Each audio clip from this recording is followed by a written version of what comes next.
രാത്രി 12 മണി, കൂരിരുട്ട്. ആളുകൾ പകൽ പോലും പോകാൻ ഭയക്കുന്ന ചൂടുള്ള ശ്മശാനം. അവിടെ കത്തുന്ന ചിതയിലെ തീയിൽ ഭക്ഷണം പാകം ചെയ്യുന്ന ഒരാൾ. പെട്ടെന്നാണ് അത് സംഭവിച്ചത്. അന്തരീക്ഷം മാറിമറിഞ്ഞു. ചിലങ്കയുടെ ശബ്ദം. സാക്ഷാൽ ഭദ്രകാളി രൗദ്രഭാവത്തിൽ അവന്റെ മുൻപിൽ പ്രത്യക്ഷപ്പെട്ടു. സാധാരണ മനുഷ്യർ ആ രൂപം കണ്ടാൽ ഭയം കൊണ്ട് മരിച്ചു വീഴും. പക്ഷേ ഇയാൾ ആ ദേവിയെ നോക്കി ഒന്ന് ചിരിച്ചു. എന്നിട്ട് പറഞ്ഞു, അമ്മേ, ആ തീ അല്പം കുറവാണ്, ഒന്ന് മാറി നിൽക്കാമോ? ദൈവത്തെ പോലും അത്ഭുതപ്പെടുത്തിയ, മരണത്തെ പോലും തോൽപ്പിച്ച ആ മനുഷ്യൻ ആരാണ്?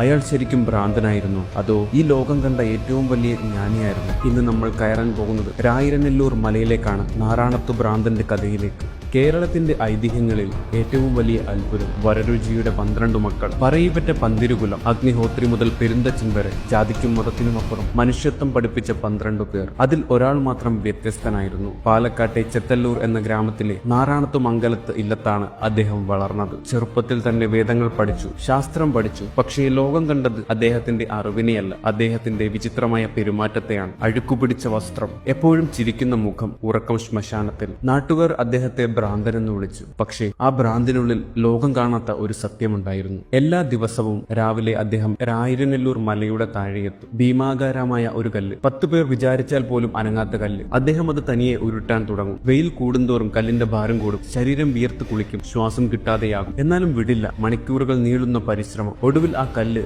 മലയുടെ ഏറ്റവും മുകളിലെത്തും. നമ്മളാണെങ്കിൽ എന്ത് ചെയ്യും? ഹാവു, സമാധാനമായി എന്ന് പറഞ്ഞ് അവിടെ ഇരിക്കും. പക്ഷെ നാറാണത്തു ഭ്രാന്തൻ ചെയ്തത് എന്താണെന്നോ? കഷ്ടപ്പെട്ട് മുകളിലെത്തിച്ച ആ കല്ല് ഒരൊറ്റത്തവണ അത് താഴേക്ക് ഉരുണ്ടു പോകുമ്പോൾ അദ്ദേഹം കൈകൊട്ടി ചിരിക്കും, അട്ടഹസിച്ച് ചിരിക്കും. എന്തിനായിരുന്നു ആ ചിരി? അത് നമ്മളെ നോക്കിയാണ്. ജീവിതം മുഴുവൻ കഷ്ടപ്പെട്ട് പണവും പ്രശസ്തിയും അധികാരവും വെട്ടിപ്പിടിച്ച് ഒടുവിൽ മരണത്തിന്റെ മുൻപിൽ എല്ലാം ഉപേക്ഷിച്ച് വെറും കൈയോടെ പോകേണ്ടി വരുന്ന മനുഷ്യന്റെ അത്യാഗ്രഹത്തെ ഓർത്തുള്ള ചിരി. സിസിഫസ് എന്ന ഗ്രീക്ക് കഥാപാത്രത്തെക്കാളും മുൻപേ ജീവിതത്തിന്റെ അർത്ഥം മലകയറ്റത്തിലൂടെ കാണിച്ചു തന്ന ലെജൻഡ്. തിരികെ നമുക്ക് ആ ശ്മശാനത്തിലേക്ക് പോകാം. ഭദ്രകാളി മുൻപിൽ നിൽക്കുന്നു. ദേവിക്ക് മനസ്സിലായി ഇത് വെറുമൊരു മനുഷ്യനല്ല എന്ന്. ദേവി ചോദിച്ചു, മകനെ, എന്നെ ഭയമില്ലാത്ത ഒരേ ഒരു മനുഷ്യൻ നീയാണ്. എന്തെങ്കിലും വരം ചോദിച്ചോളൂ, എന്തും ഞാൻ തരാം. ഭ്രാന്തൻ ചിരിച്ചുകൊണ്ട് പറഞ്ഞു, എനിക്കൊന്നും വേണ്ടമ്മേ. ദേവി വിട്ടില്ല. അങ്ങനെ പറയരുത്, ഞാൻ സംപ്രീതയാണ്. എന്തെങ്കിലും ചോദിക്കൂ. അപ്പോൾ ഭ്രാന്തൻ പറഞ്ഞു, എങ്കിൽ എന്റെ ആയുസ് ഒരു ദിവസം കൂട്ടിത്തരുമോ? ദേവി പറഞ്ഞു, അത് പറ്റില്ല, മരണം വിധിയാണ്. എങ്കിൽ ആയുസ് ഒരു ദിവസം കുറച്ചു തരുമോ? ദേവി കൈമലർത്തി. അതും എന്റെ കയ്യിലല്ല. അപ്പോൾ ആ ശ്മശാനം മുഴങ്ങുന്ന ഉച്ചത്തിൽ